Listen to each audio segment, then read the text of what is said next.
Namatu Ratanatayasa, my homage to the Triple Gem, the Buddha, the Dhamma, and Arya Sangha. Again, let me pay respect to both Venerable Dhamma speakers.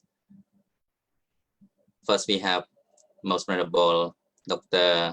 Sopheap Vajrapanyo from Wat Nikrothawon, Golden Kingdom of Cambodia. Thank you for joining with us today. And again, we have invited Most Venerable Viryadhammo Kandaal from Wat Jotanaram in the New York City, USA. So it is a great honor for our program today that both venerable speakers have spent some time to share with us today. And I would like to inform that this is the program of Buddha Sasana program brought to you by the Cambodian Buddhist Monks Society in the USA, presided over by Prihati Muni Mangsang, the abbot of Wat Munisataram in the state of Minnesota. So this program is the English Buddha Sasana program aiming at promoting and spreading the Buddha's teaching in English, specifically for those who do not understand Khmer.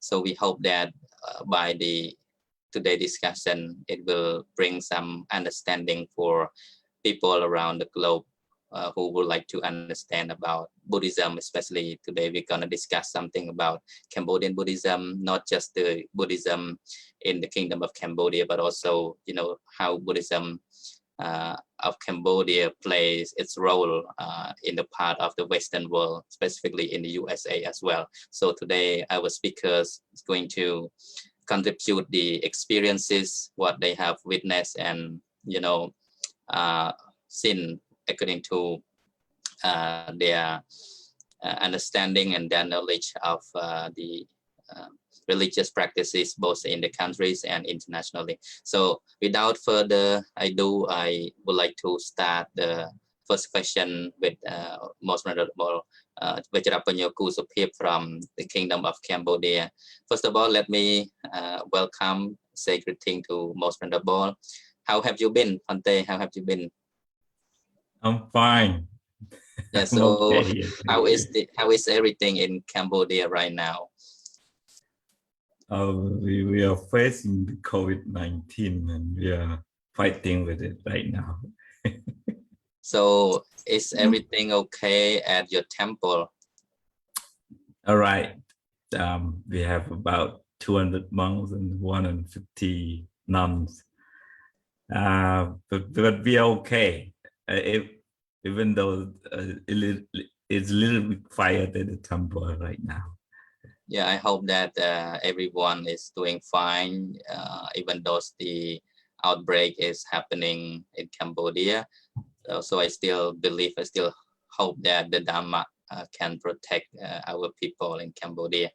So, well, let me start the first question by asking a little bit of, you know, the past history of Cambodian Buddhism, if you may enlighten us some knowledge about, you know, how Buddhism, you know, play its role in Cambodia, and also about the historical date, which you can indicate that, you know, since when the our country accepted Buddhism into its practice. So please, Phante.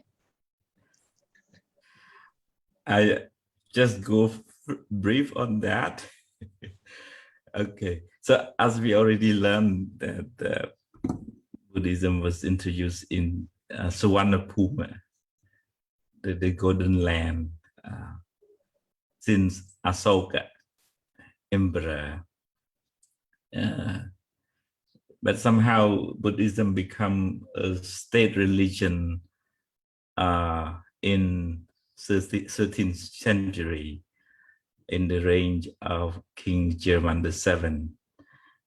But before that, Buddhism already existed and was followed and practiced by Khmer people during that time, but only after the reign of the King German VII, he devoted his life to the promotion of Buddhism. That Buddhism became a state religion, and he even in his oath that he wanted all the king after him to follow, to practice, to promote Buddhism. I think after the King German VII, the Theravada Buddhism emerged in the land of Cambodia, and now become a prominent sect in Cambodia, Theravada Buddhism, except in the Khmer Rouge.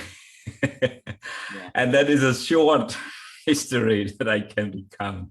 Thank you. Yeah, thank you so much, Most Venerable Doctor, for giving some, historical background about the Theravada Buddhism emergence in the Kingdom of Cambodia. As you mentioned, it started to be strongly rooted, specifically in the range of the King Jayavarman VII in the 13th century AD.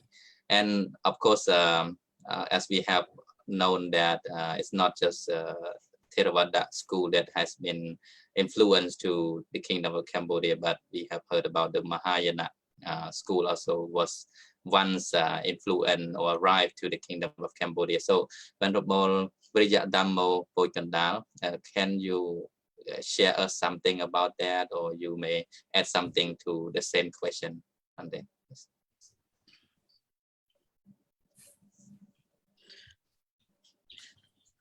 first of all, I would like to say I'm very happy to be with Venerable today and to be here for all people listening to this broadcasting. It is the first day and the first time for me to be here. Thank you very much for invitation. I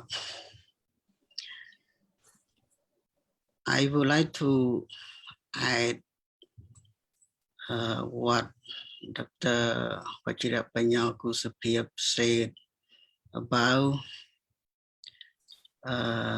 Buddhism in Cambodia historically.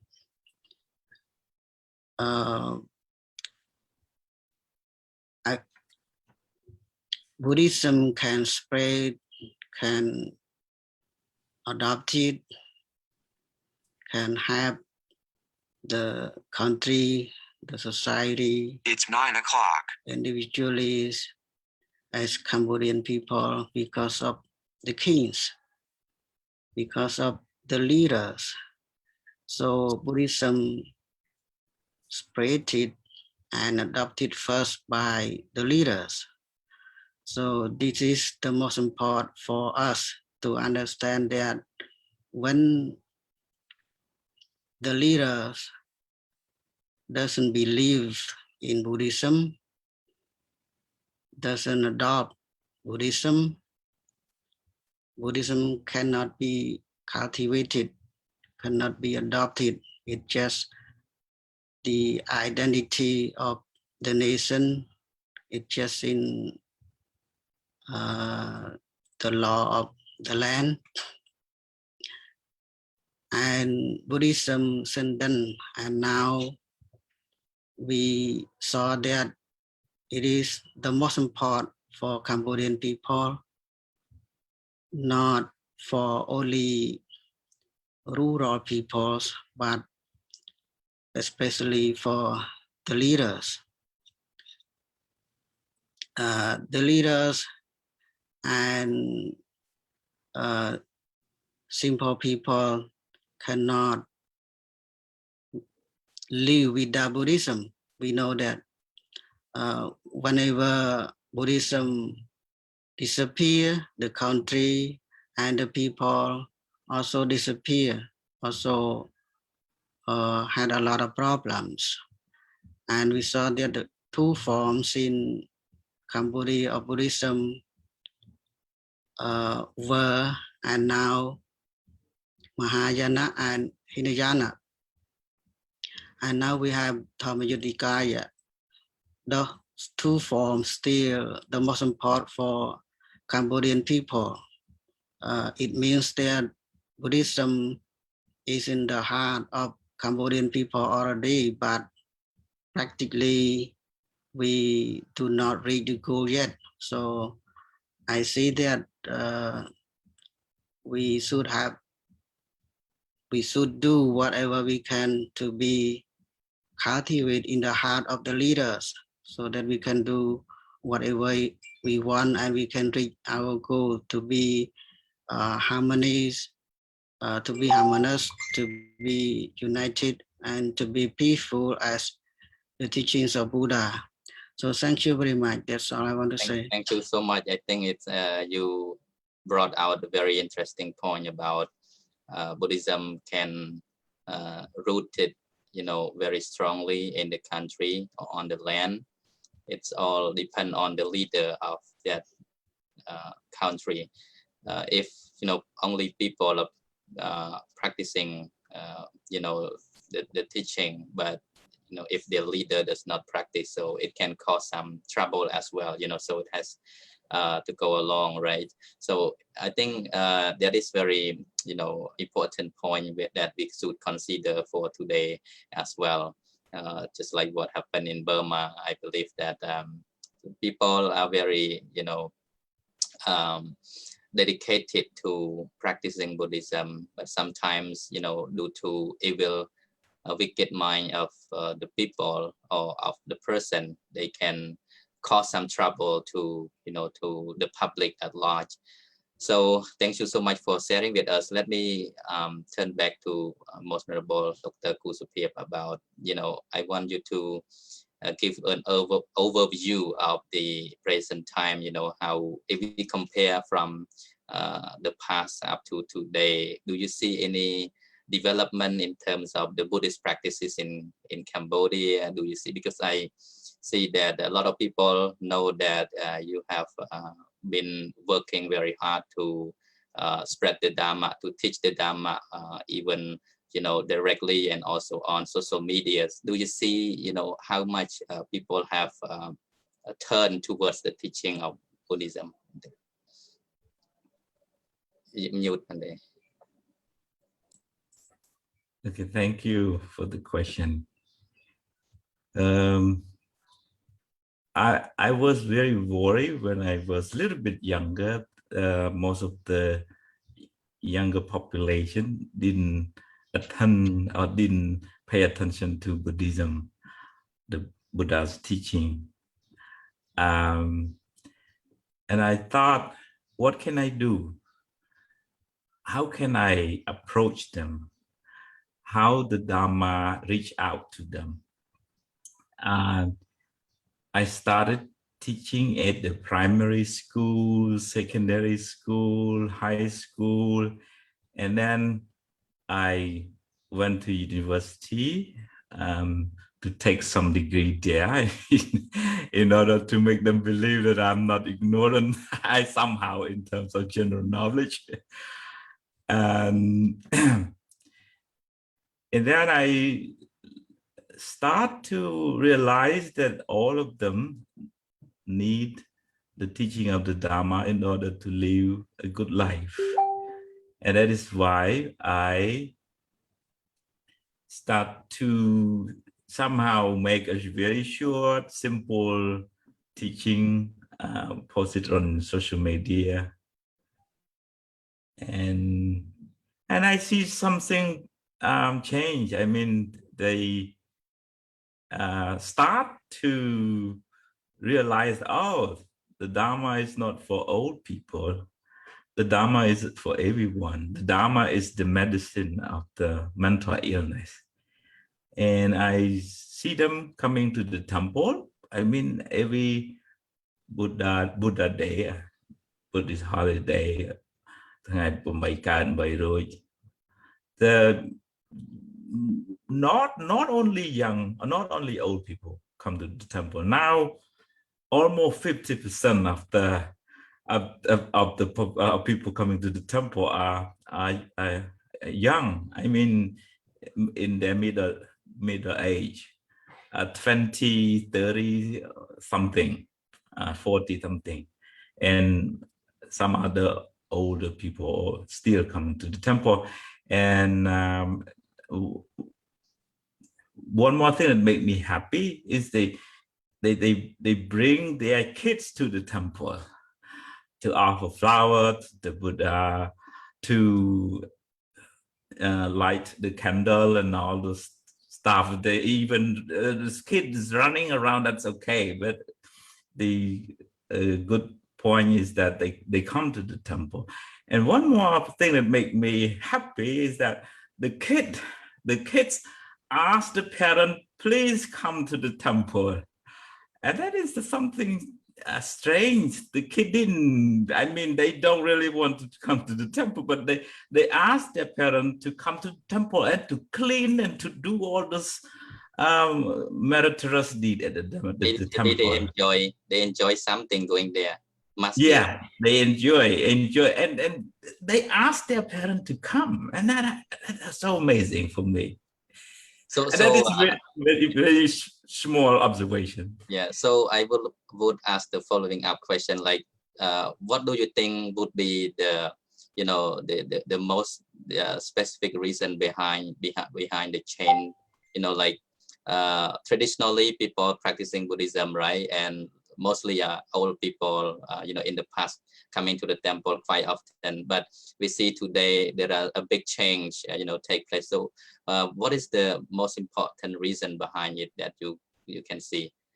Why the young people change turn their mind towards practicing Buddhism? I think they are facing challenges in life. They mentally suffer. They find ways to heal their heart. And some young people try to take different approach, like drinking, singing, going to club and all the stuff. And I met them, and some of them, sometimes in their middle age, they said that they already gone through those practices, but didn't produce a good result. So they turn into the Dhamma, and they feel that it's good for them. And that the result, I think that the result make them change their behavior, coming to the temple, offers some to the monks, and they feel just happy to be in a peaceful place like the temple. So most venerable, yeah, I think I'm noticed when you talk about why people nowadays start to enjoy coming to the temple. I think one thing also might be the reason, maybe due to the management of the temple, of the monastery as well, right? If the temple is not clean, is not well decorated, or we don't know how to get people into courage, so what is the way how is the idea that you manage the temple so that people can come and enjoy, feel delightful in coming to the temple? What is your method? I think that we should refer to the title, the name. The temple originally named Arama, or what. So what is the place of practice? The definition of what. And Arama, definition of Arama is the place where you go and be happy. So like in the Buddha time, Jetavanarama, the very first temple of the Buddha, is the royal garden. Very, I mean, the Popirima, Jetavanarama, yeah, it's a royal garden. And another temple, Velavanaram. Very beautiful. Even the queen wanted to visit. She just heard it, so beautiful, Velavanaram. I wanted to visit that place. Ordinary people wanted to come to the nice place, and it's also a place where we get happiness. I mean, in terms of environment, in terms of the forest, we already get some sort of happy and joy feeling inside. So the temple management is important. You need to have a worship place like the stupa, the Bodhi tree, and somehow a garden and an open space. Don't just build so many things into a very small place, and the people just get frustrated when they come in. They don't feel well. Yes, so I have another, like follow-up question adding to onto that.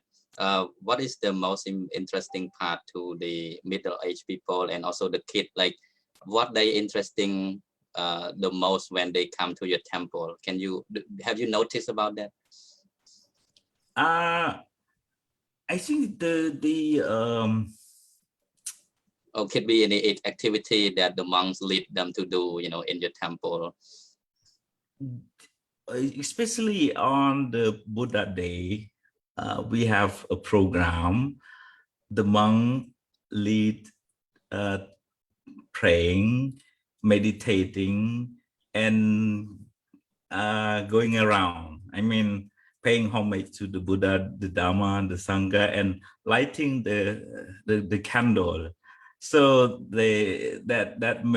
those activities make them feel happy. I mean, beside their busyness at home, at business, they come to the temple, enjoy the beauty, enjoy the meritorious deed, enjoy the peacefulness. And that is what make them want it on the Buddha Day.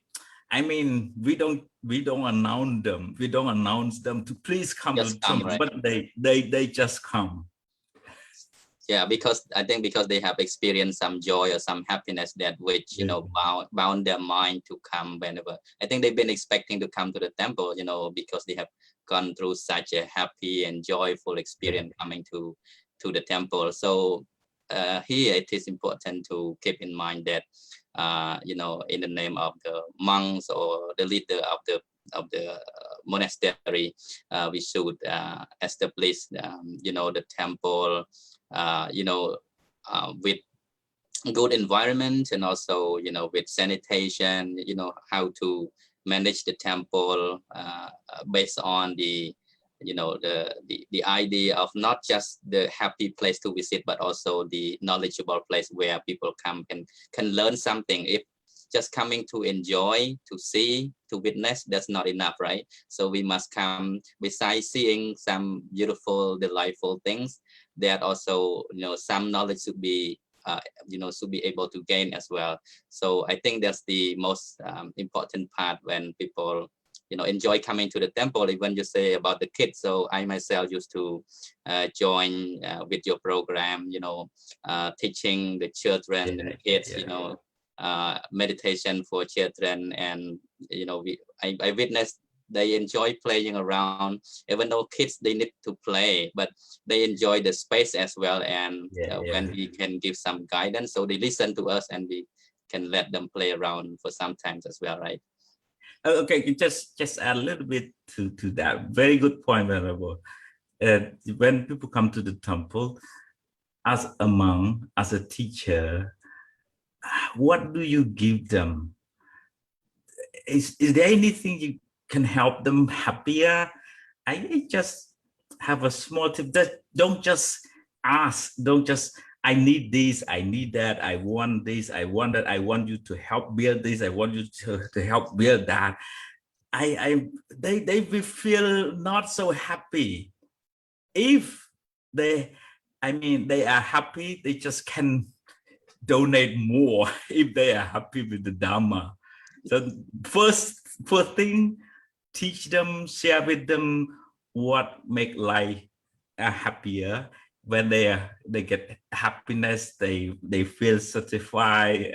They are willing to donate more. That is what I observe. Yeah, I think that's a great advice for all of us. And I myself, you witness the situation just like you said. People coming from home, from different places to the temple in expecting to get some enlightenment, some joy or peace in terms of spirituality, right? But when they come to the temple, all they hear is asking for this and that. So that's gonna ruin the environment of their spirituality. So we should build, a place where a person can have the spirituality grow stronger when they come to the temple. At least, provide the environment that is based on Dharma, that is based on the teaching of the Buddha. So people come enjoy and they can get some Dharma back home, can get some takeaway Dharma, not getting something back like anger or disappointment. So that's not the way. So thank you very much, Phante. I will turn back to you. So let me move to Most Venerable Viriya Dhammo, who is residing in Wat Jotanaram in New York City. So Phante, can you share with us about the situation at your temple in New York City, about the, Cambodian people? Do you see any, development in terms of the practice of Buddhism by the Cambodian people in, around your area, like your neighborhood? Have you noticed any development or, any interesting thing about how Cambodian people practice Buddhism over there?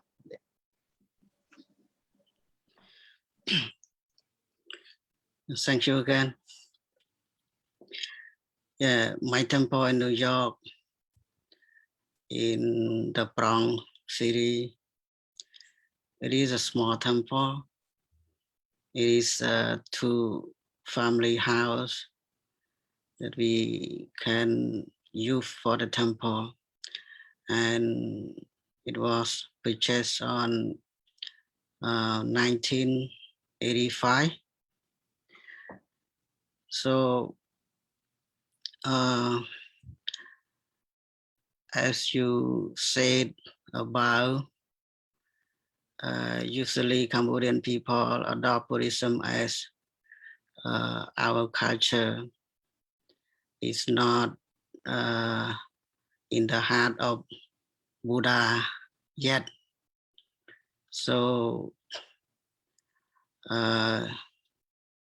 however, whenever Cambodian people live, they always try to have a temple, because Buddhism in the heart already. So my temple, I can say that it is better than before in terms of people come to the temple for ceremony, for observing Buddhist holidays, and learning the teachings of Buddha. They can chant, especially now in the hard time, pandemic, global pandemic. People need Dhamma. They really need Dhamma. They understand that they have everything, but what they don't have is Dhamma. And they feel scared, they feel to depend on something, especially the teachings of Buddha. I heard that some of my people told me they first scared so much, so they turned to Buddhism and they try to listen to the teachings of Buddha on YouTube, especially Guru Sopheap. Yeah. He spread a lot of teachings of Buddha, and I saw that people understand a lot more, as he said. Even we feel scared so much, but we cannot we cannot forget the temple. We cannot forget Buddhism. So some people still try to come to the temple, especially on Buddhist holiday. So my temple has Buddhist holiday. People come to my temple. Sometimes 20 people, sometimes a few people, and sometimes none. Yeah. So like Guru Sopheap said, we challenge a lot of problems in life, but we cannot forget Buddhism. So Pandey, according to your experience, you see that people are coming to the temple, and of course they need spiritual guidance and help during this hardship. According to your experience, what had you guided them? According to the teaching of Buddha, during this hardship, how Dhamma can help, improve their mental quality to be calm or to be happy during this pandemic. What I saw myself, I have more time to talk to them about Dhamma when they come on Buddhist holiday. When we have ceremony, we do not have time to talk to them. Yeah. Right. So most of them are old people, and you know that old people is not easy to change. It's hard to change, but however, they are with Dhamma. They understand that they cannot go to live somewhere else without temple. So they come here, they happy. What makes them happy? And what makes them happy?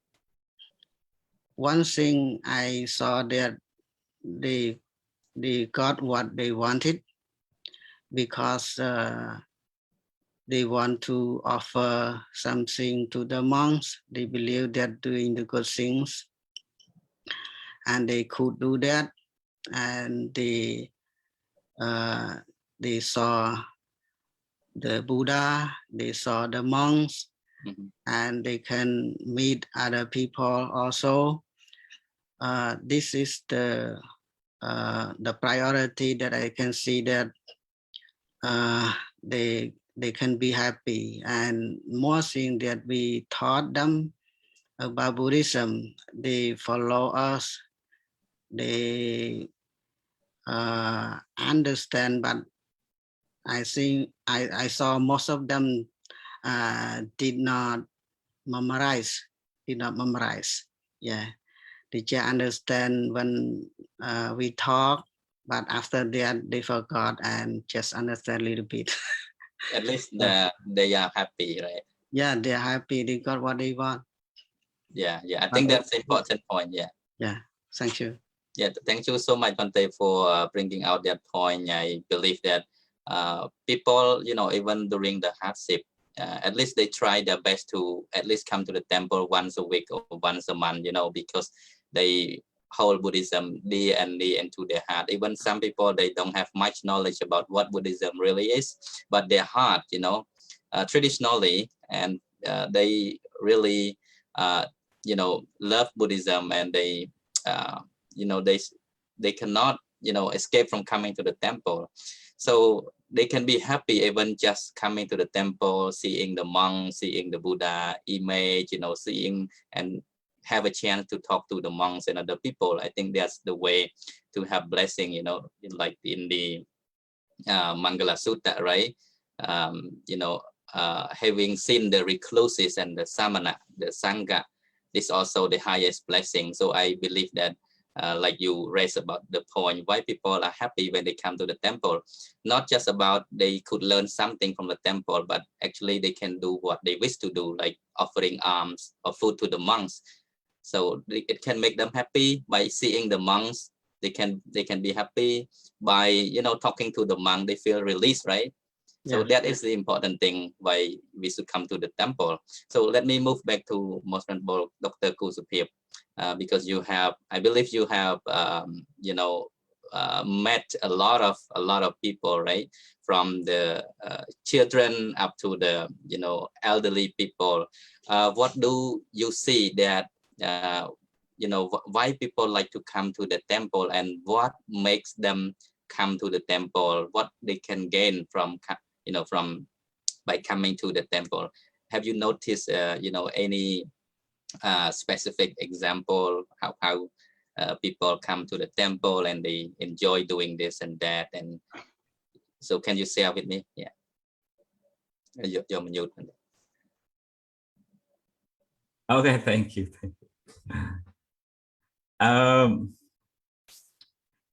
I think very first place is to reach out to them.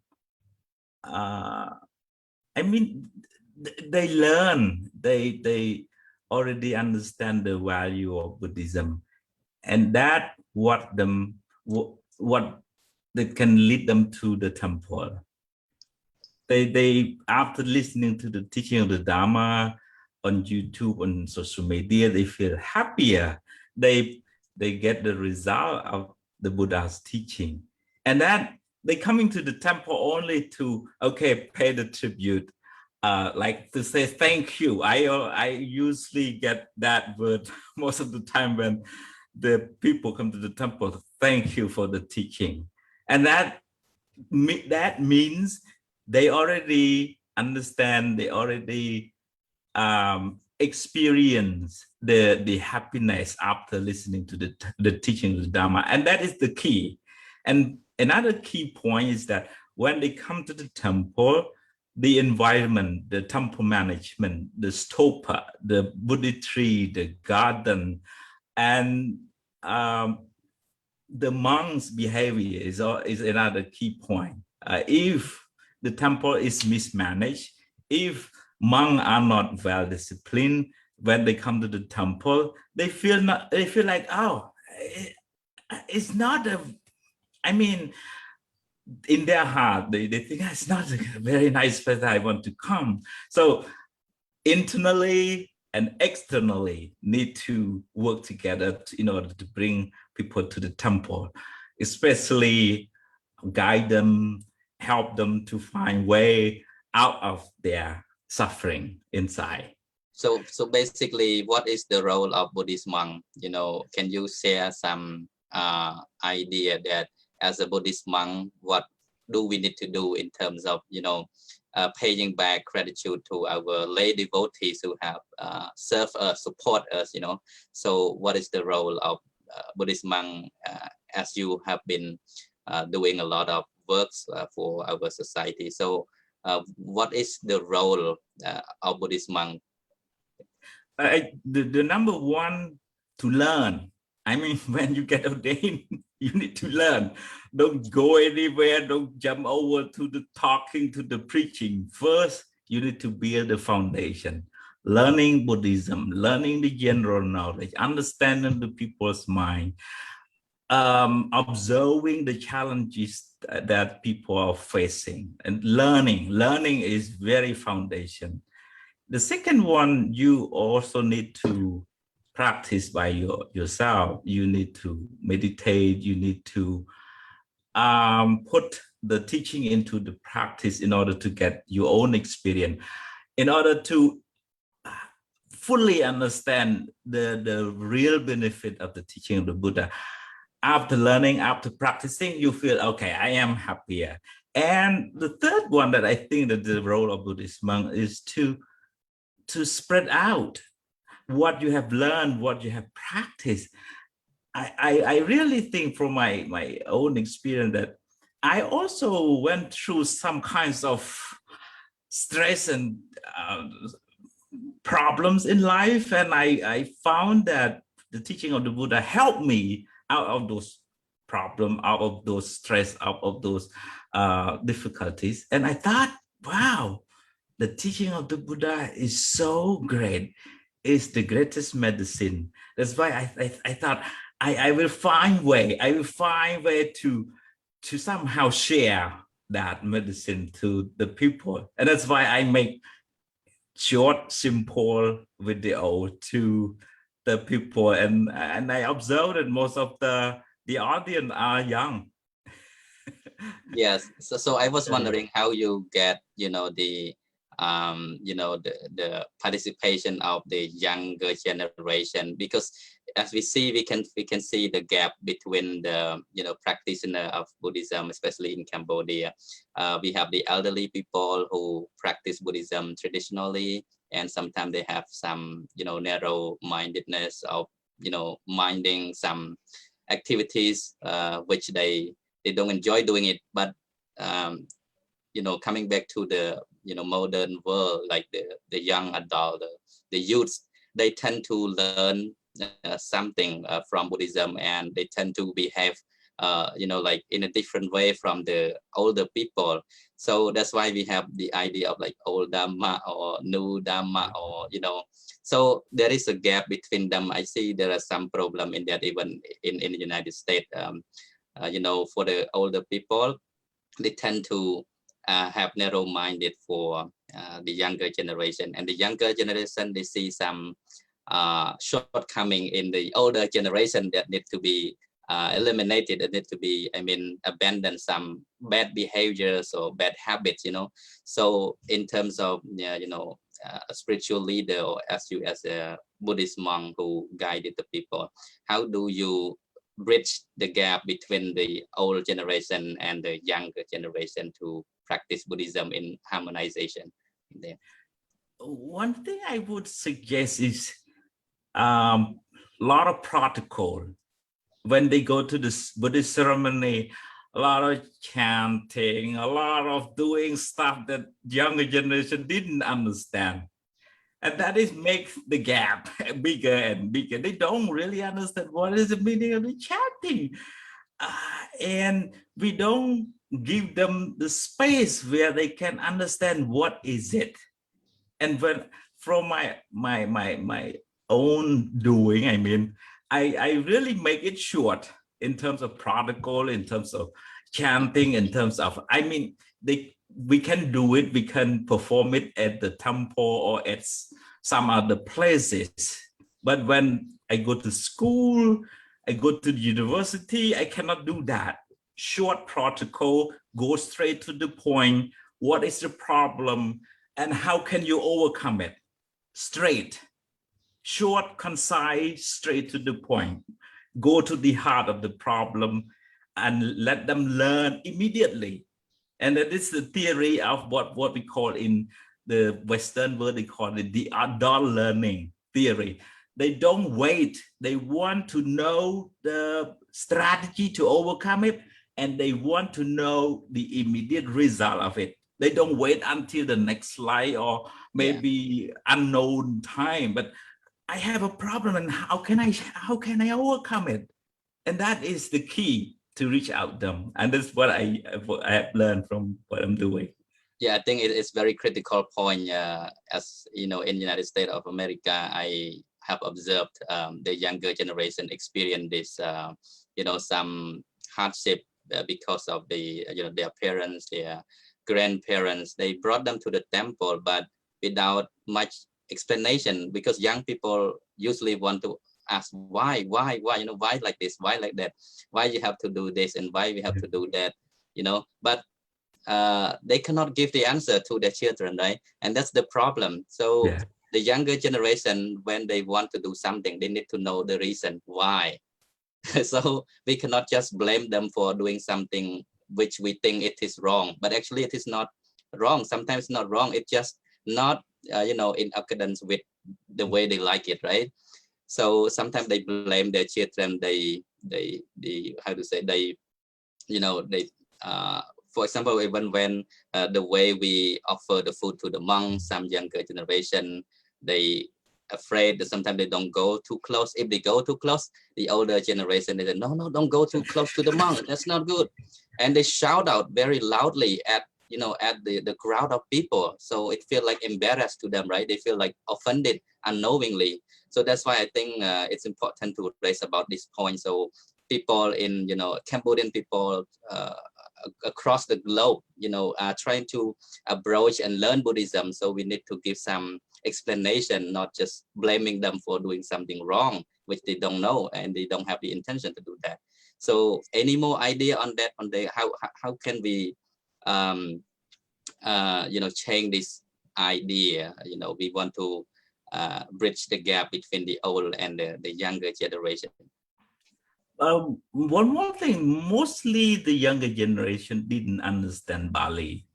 And if we talk without clearly define what is it and what is the benefit of it, they will get lost. So I think in the Buddha time, the general understanding of the people is that they spoke Bali. So the Buddhas taught in Bali, that's okay, because the people easily got it. But now Cambodian young people didn't understand Bali. If we want to approach them, we need to clearly define what the term, for example, the term kokachak, remorsefulness, or I mean, kokachak kadai kahai, sedai krau, regretfulness, something like that. You feel regret for what you have done wrong in the past. But if you just say kokachak, don't be kokachak, okay? They did not understand it. But it's so beneficial. It's so productive if we can explain what is kokachak, regret, remorse. So you just explain, okay, that is gone. You cannot change the past. You can do something in order to help you happier, but you cannot stay in the past. The past is already gone. So the Buddha wants you to overcome it and looking forward to a brighter action, a brighter path. So that is I would suggest all of us as a preacher that we need to somehow clearly define it, what is the benefit of it, and how to overcome it. That is one more thing. The terminology, they don't really understand it. If you want to just chanting, learn, just chanting cannot help them much. Okay. Yeah. I think that's very good idea. We have learned something out of that. Pretty much the experience what we have faced here in the United States of America. So I think the best way to get the younger generation is to simplify the teaching to them, right? Not just everything is Pali and without much explanation. So of course we can teach them to believe, but they cannot learn something, because according to the teaching of Buddhism, we should not, the Buddha does not teach us to believe, but to investigate, before we believe, right? So that's why we should find a way to simplify his teaching and easily accessible by the younger generation. So we should change the way, the old generation and the younger generation is different, the gap of time. So let me move back to Venerable. Just one more to add a little bit. I'm sorry to interrupt. One more thing I would suggest to reach out to the younger population, not too much. Don't try to pour everything into their head at one time. They will not get anything. So little by little, make them feel, oh, that is nice, that's good. Feel them that they want it more. So that is one more thing that I would suggest. If you want to reach out to younger people, let them taste a little bit. And if they feel taste well, okay, I want it more, and give a little more and give a little more. And that make them come more and more. Okay. I think I can put that in another word, like try to get them, involved in the activity of what we are doing. Because I see that when the monks are chanting and all the grandma and granddad, they are listening. But the younger generation, they don't understand anything. They don't know what it means, in doing so. So they feel like they're not included, right? in the program, they're not included in the ceremony. So it is important to to get them involved in the activity, so they will enjoy coming to the temple again and again, just like you said, right? Step by step, not try to put everything into their head at one time. We should take some time and walk them step by step, right, towards the understanding. When they understand, I think they will voluntarily come, right, by themselves. Don't need to call them. So I think that is the shortcoming. Yeah, that is the shortcoming, the way we teach our younger generation. So let me move to Venerable Kandaal, because he lives in the United States of America, where the barriers of language always happen to our younger generation when coming to the temple. Sometimes they don't speak Khmer and the monk don't speak English, so just seeing each other's face, smiling with each other and learn nothing. And sometimes the monk themselves don't have the intention to share knowledge, to let them learn by coming to the temple. Sometimes they do want to share, but they don't have the capacity because of the language barrier. So according to your experience, when the people come to your temple, how do you manage the situation, when they do the ceremony, like the blessing chanting or any funeral service at the temple? Do you often provide the program of sharing the Dharma knowledge, explaining to the younger generation as well one day? Thank you again. Yeah, every Buddhist, even in the temple and outside, we I always focus on the teachings of Buddha. And the first priority is to teach them the wisdom of Buddha. But I think you also understand, you also know that the United States is the country, the free of the land for people all around the world to come and live here. And they also adopt different cultures. It means that they adopt Cambodian culture. They also adopt American culture. And the old people adopt only Cambodian culture, I see. Yeah, definitely. Yeah, that's the problem, right? Yeah. And young people, I see that only American culture, young people. And old people do not have enough power to teach their children, I see. They feel and they say to me that this is America, this is not Cambodia. They have freedom of what they want to do.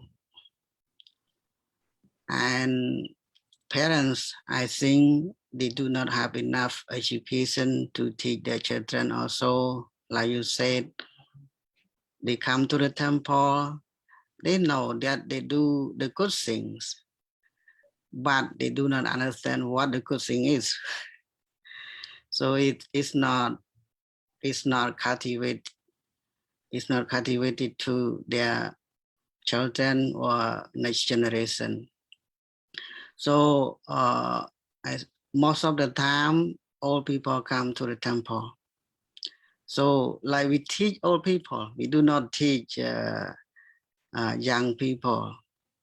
It's very rare to see young people to come to the temple. And I see that it is not only Cambodian people, it is also others ethnicity, like Christianity. They can bring the young generation, the young people to the church because they have the school there. They teach there. We do not have the school. We have only Buddhism. We have only the monks. We do not have school. Why is it so, Bhante? Can we not build a school or provide a place for Buddhist learning in the temple?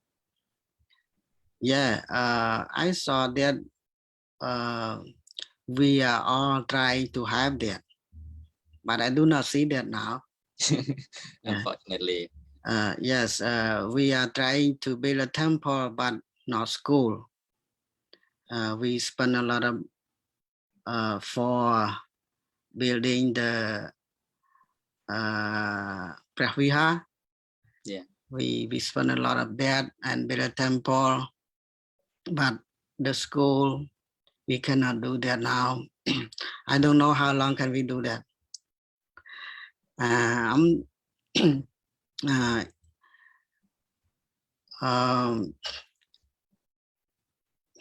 So I think it's a good idea, Bante.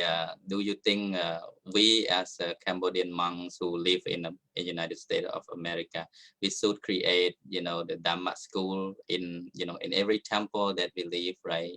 So that people, our younger generation, can learn from the temple.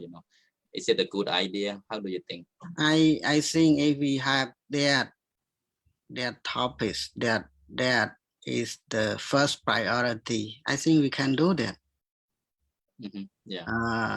I think my temple is very hard to do that, but I see a lot of big temple can do that. Yeah. But I do not see yet. So if we think about the future, Cambodian culture, Cambodian history in the United States in the future, we do not see the future because the young generation do not understand Cambodian culture and Buddhism. I think that I when I talk to journalists, I always talk about that. I worried about that, but I could not do it. I'm trying to do, but I think the best way to teach young generation on online, Facebook, YouTube. I think that there is effective way to do that and a lot of time to do that.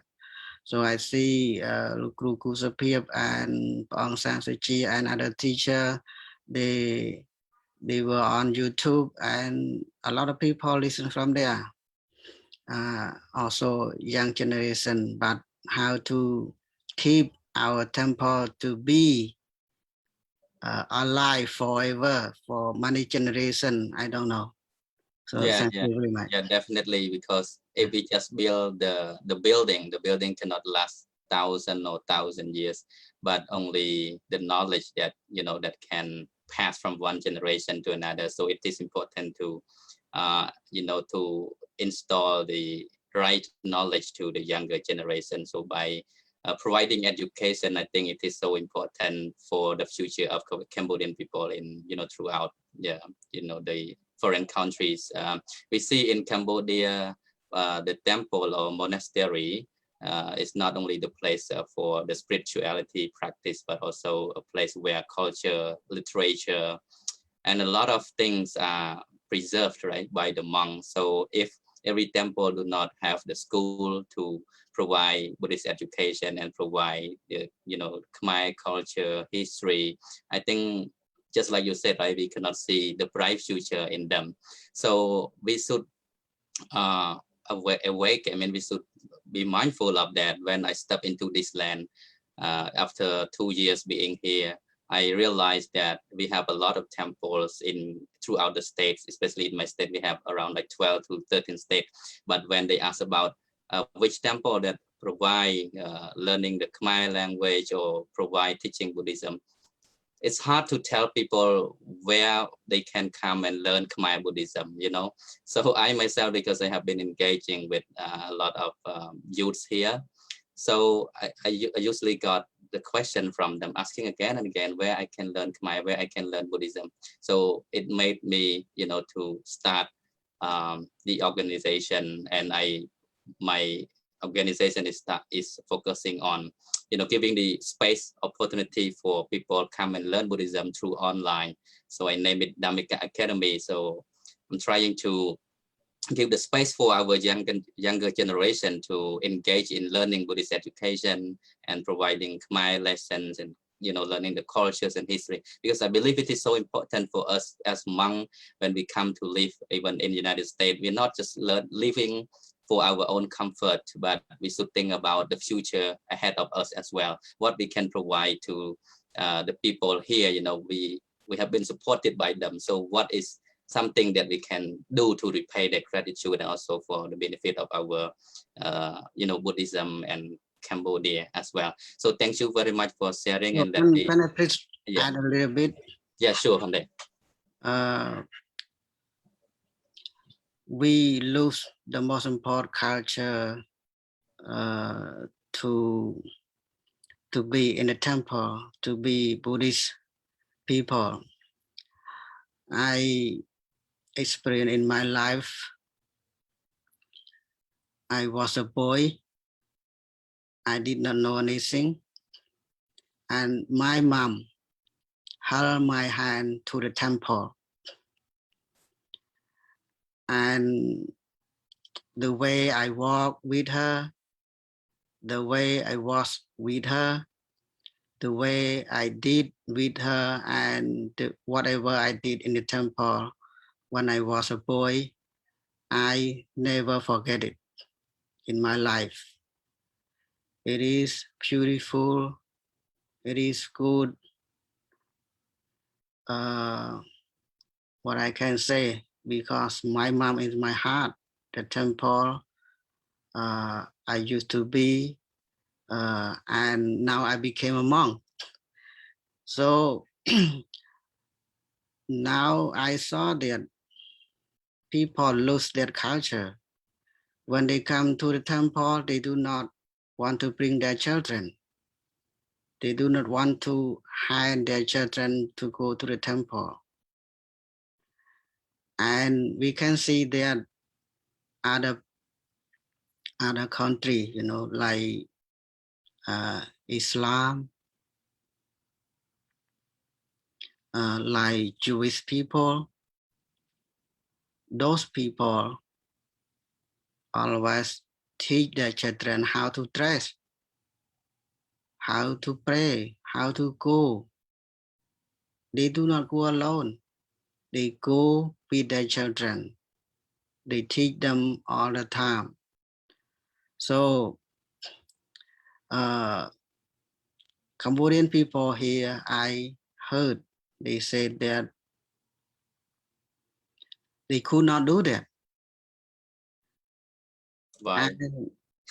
And, they could not do that. I told them, but they could not do that. Why? Because, like I said before, this is America. This is not Cambodia. They have full freedom. They cannot bring their children to come to the temple. What I mean is, it's not all, but it's rare to see people to come to the temple with their children. So now we are teach only old people, not young people. So thank you again. Yes. Yeah, thank you so much, Phante, for interesting story you mentioned about your past experience, how important the role of Buddhism, play toward the people of Cambodia. No matter where they live in the world, Cambodian people always embrace Buddhism with their heart, even though they might not be knowledgeable enough in the teachings of the Buddha, but they hold the Buddhism dear and near to their heart. So the lack of something is something that we miss is, the role of Buddhist monk as well. To my idea, as Buddhist monk, we have the role to impart knowledge to them. They provide everything, support the monk with the 4 requisites, and they want their children to get to learn the Dharma, understand Buddhism. So I think as Buddhist monks, as younger generation like myself, I think we should commit ourselves to help them learn the Buddha's teaching, instead of their parents, their grandparents who were not able to help them understand the Buddha's teaching. So let me move back to Most Venerable Dr. Sopheap. as you mentioned already earlier about the role of Buddhist monk. Now let me ask, because we are running out of time, so this should be the last question about the role of Buddhist monk, also Buddhism in Cambodia. How can we help or provide spiritual guidance and encouragement for people, because nowadays people are facing with some hardship, with some fear due to the situation of what is happening, what is going on in Cambodia and around the world as well. The violence is happening, the COVID outbreak is happening, fear is happening, economical downward is happening as well. So what is your idea, what is your tips in helping people to balance their mind and stay peaceful amid this situation?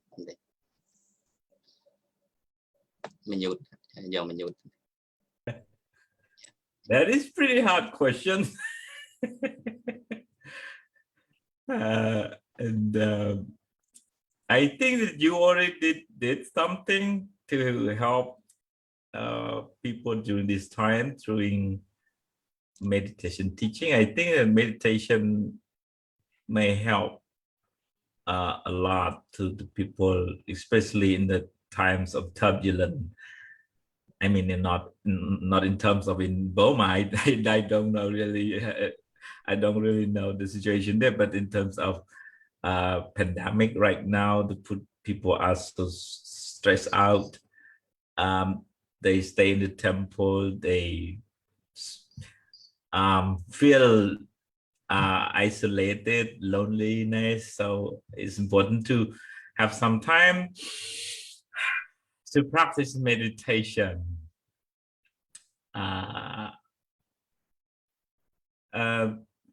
Have enough sleep is another key to your mental stability. And control or limit the time to consume the news on social media or on TV. I think don't spend, whole day scrolling the telephone up and down. That will destroy your mental health. So limit your time, do some activity outside, planting vegetable, reading, writing, learning with your close relative at home. I during this time I learn.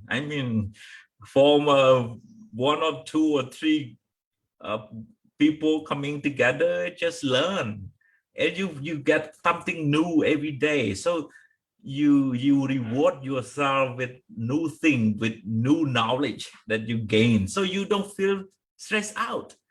I feel like, oh, I learned something. So like giving yourself a reward so you feel happy.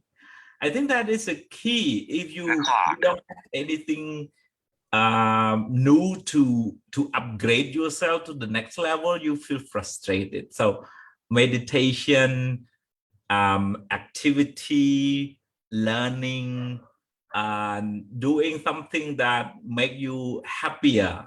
Don't just sleep, don't just look at the screen, don't just contemplate all bad news and get panic. I think that is not a good way to for right now to help yourself out of the problem. The problem is also the problem is still a problem, but you need to be able to build yourself mentally strong in order to fight the challenge outside. And that's what I think I in the near future, I think I would have a very small meditation app. I think Venerable Sok Theavy may help on that. And now people are in lockdown inside Cambodia, or maybe outside Paris already announced that they have another lockdown. So I think that our app may help them. Very small beginner meditation program, something like that, so it can help them to stay stable in this time. Yeah, thank you. That would be great, Ante. I'm happy to hear that. If we can do something to help our people during this hardship, and that is the duty of the monk, right? We're not just caring, but we should be giving something to help release their suffering. This is the duty of the monk as expounded by the Buddha himself. So thank you so much, most honorable Dr. Vajrapanyo Kusopip from Wat Kulateng, Cambodia. Now let me hear from most honorable Virya Dhammo Poi Kandaal from Wat Chotanaram, New York City of USA. What is your advice or recommendation for people to maintain their mental peace, amid the COVID outbreak, especially throughout the world, not just in Cambodia but in America as well? Thank you again. Venerable Kusopip said that we should do meditation.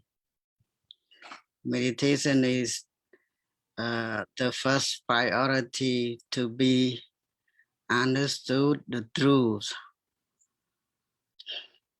And to do that, I think it's not easy to do that. We have to learn a lot to do that. And most people cannot do that, I think. But if people can do that, it is the best way of the teachings of Buddha. So I think people should follow the news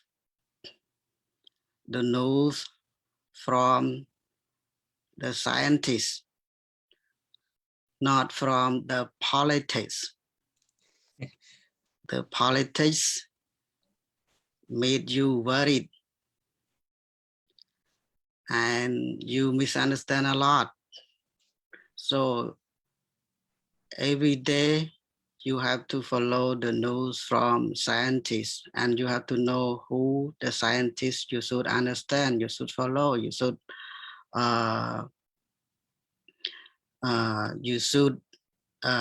do. Now we have vaccine. In America, we have 3 vaccines already. 1 Pfizer, 2 Moderna, and 3 Johnson & Johnson. So the science told you to be vaccinated. So should do that to stop your being worried. And it is not politics, it is the scientists. If you do not believe in scientists, I don't know what to do. But I got first vaccine already. Yeah, me too. Yeah, so next month I will be vaccinated on 9 April. So I think that beside the teachings of Buddha, we have scientists, so we have to believe in scientists, we have to believe in Buddhism, we have to believe in the good deeds, what we can do. Do not use the free time like Venerable Kusopip said. Do whatever you can. It means that take care of your parents, take care of each other, love each other, and use whatever you can to protect yourself, like the mask and alcohol, and go wherever you can. Do not just go without understanding very well. And now we also have 2 viruses. People said already, racism and coronavirus. So we have to be careful.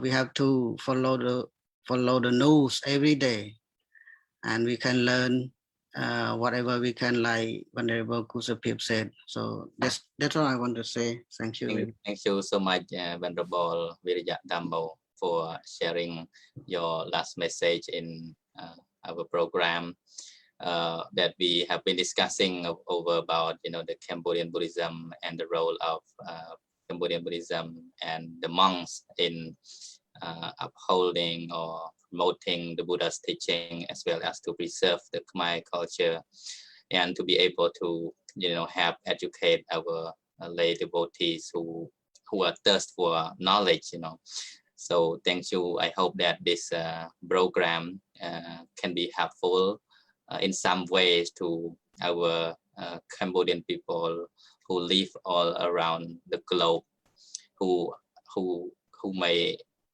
watch this live show, and I hope that it may help you in some way, if not much, but at least to help you understand more about the Cambodian Buddhism and its practices from generation to another. And I think it is important that we, try to learn more, investigate more into the true teaching of Buddhism, not basically just by tradition, but it is important to understand the true essence of the Buddha's teaching in pure form. And also it's important again to also study our root. It is the culture, the Khmer culture, the Khmer language, that where we are from, the true identity of where we're from. So thank you so much again for both Venerable Dhamma speakers, Venerable Dr. Vajrapanyo Sopheap, who lies from Wat Nikrothwan Kuldateng, Kingdom of Cambodia, and also Most Venerable Virya Dhammo Kandaal, lies from Wat Yotanaram, New York City of USA. Thank you for spending time and contributing the knowledge of Dhamma with us today. Finally, before ending, I would like to share merit derived from this gift of Dhamma. Reach to all people in the universe. May all beings in the whole world be happy, be liberated from fear, danger, and suffering. May all live peacefully and happily. Thank you so much. Goodbye. Thank you. Thank you.